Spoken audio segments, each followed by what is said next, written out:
Hey YouTubers, Santo here with Arcs and Sparks Mobile Welding. Contact me for all your metal needs. But here we have it, 1998 Jeep Cherokee, Laredo. And Central New York weather has not been kind.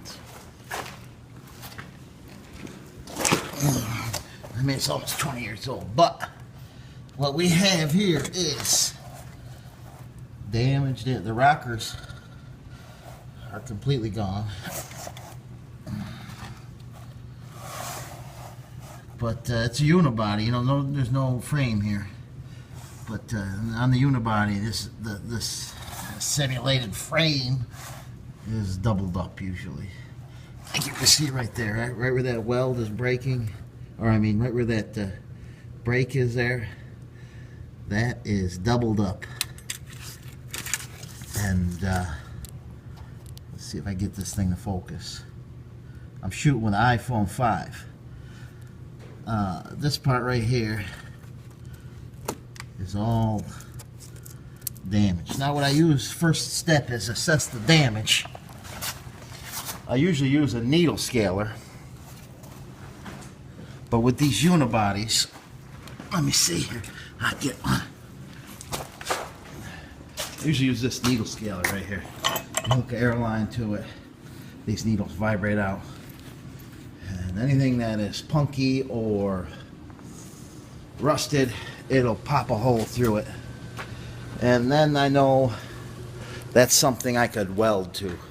At the weld, if I clean that up, I could weld and I know it'll be strong. So since we work with a unibody here, it's pretty badly rusted. I use the next best thing to test it out, which is a screwdriver. So we'll do that now.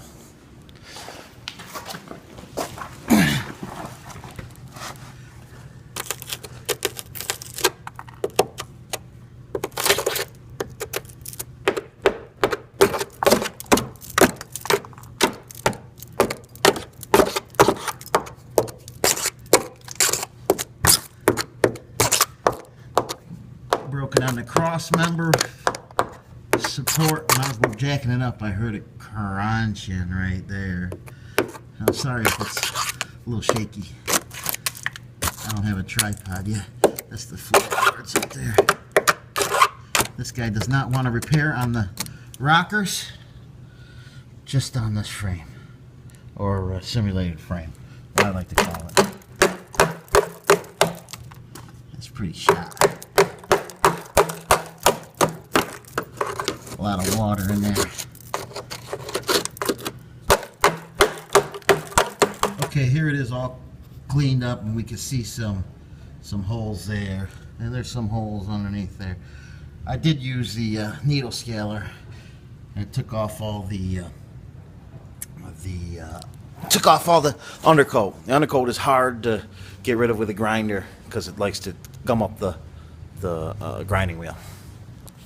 Next step is to get some sort of paper in there and a razor or a marker, Sharpie, and you make yourself a template like this, like so.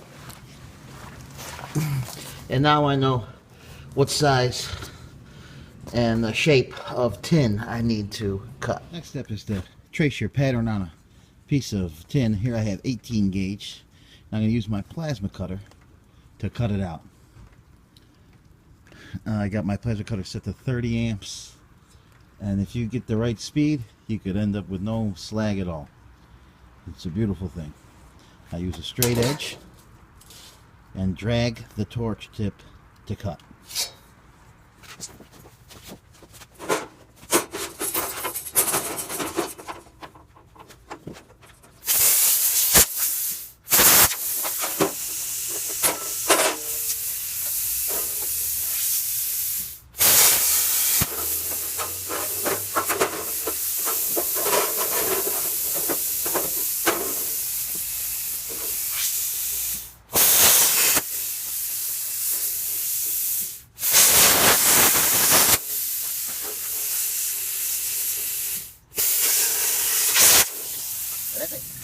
Next, I trim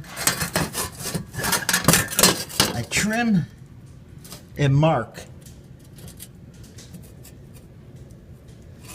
where the bends need to be. Line it up right on those lines that I made previously. The specific bend is about a 45. This is right about there. First bend.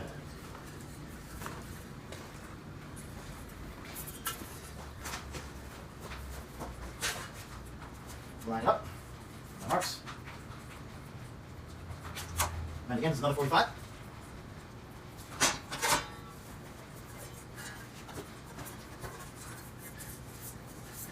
There we have it. And again, repeat. This one's another 45.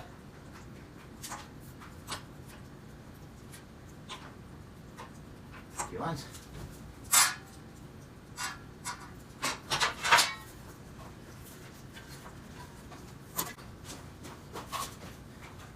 Last bend.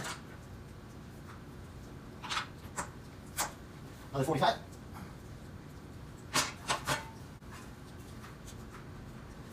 Time to underbend it. Put it back in there. And bend again. Oh wait. Underbend rather than overbend. So that's when you get the heavier material. There she is. That's the profile of that simulated rail. And this is to cover the little spots up above it. Next we have checked for fitment. And everything looks okay. This will get banged up in here. It's just there's a brake lines and a fuel line on the other side. And then what I do is we'll just go all the way around. Mark your piece of metal. And then we will clean up and grind it. Okay guys, here it is. It's all fitted up. I got a nice little gap there. It runs down, everything fits beautiful. Now it's time to disconnect the battery and weld. And I'm gonna disconnect the battery off camera, but you'll see me welding.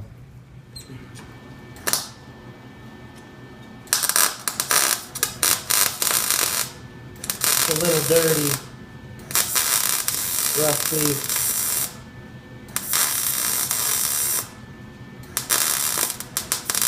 So sometimes you have to go slow, and sometimes the metal warps and being so thin, you have to hammer it back.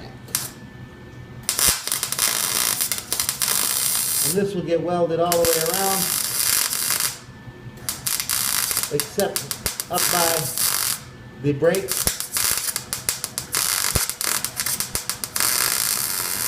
And fuel line.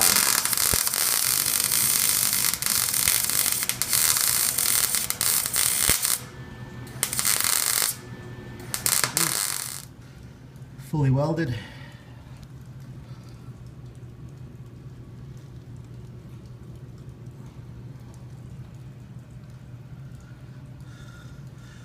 That's about the best you could do on a truck like this. But at least it'll pass inspection. Next step, I always paint or undercoat or whatever my steelwork, because I know the end user more than likely doesn't, so I like to cover my work. I'll show you that too. Here it is, all done. So that's how I do it. If you got any suggestions or comments, leave them below. Thanks for watching.